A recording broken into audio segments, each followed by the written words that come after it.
ఓం శ్రీమాత్రే నమః. అందరికీ నమస్కారం అండి. అందరూ ఎలా ఉన్నారు? ఈరోజు వీడియోలో లక్ష్మీదేవికి ఎంతో ఇష్టమైన తమలపాకుల హారతి ఎలా పెట్టాలో తెలుసుకుందామండి. తమలపాకుల హారతి అంటే లక్ష్మీదేవికి ఎంతో ప్రీతికరమండి. ఈ హారతి పెట్టుకోవడానికి ముందుగా ఒక రాగి, ఇత్తడి లేదా సిల్వర్ ప్లేట్ తీసుకొని అందులో 27 కొత్తటి వాడని తమలపాకులు తీసుకోండి. మంచిగా నీట్‌గా కడుక్కొని ఇలా ఒక ప్లేట్‌లో 27 తమలపాకుల్ని అమర్చుకోండి.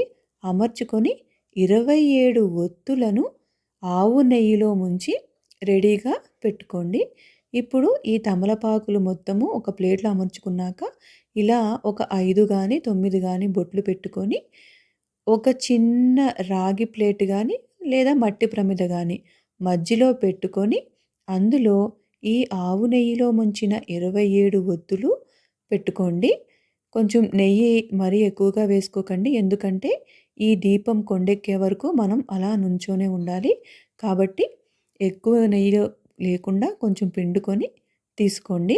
దాని మీద ఒక కర్పూరం కూడా పెట్టుకొని అలాగే 5 లేదా 9 ఎర్రటి పువ్వులు మాత్రమే పెట్టుకోవాలండి. గుర్తుపెట్టుకోండి. ఎర్రటి పువ్వులు మాత్రమే పెట్టుకోవాలి. ఇలా అమర్చుకున్న తర్వాత అందులో కర్పూరం వేసుకొని మనం అమ్మవారికి వెలిగించి ఇలా పట్టుకొనే ఉండాలండి. మనం తిప్పకూడదు. హారతినిస్తున్నట్టుగా తిప్పనేయకూడదు. అలా దీపం కొండెక్కే వరకు కూడా అలా పట్టుకొనే నుంచోవాలండి. ఈ దీపం కొండెక్కే లోపల మనం లక్ష్మీదేవికి సంబంధించిన ఏ పాటలైనా పాడుకోవచ్చు.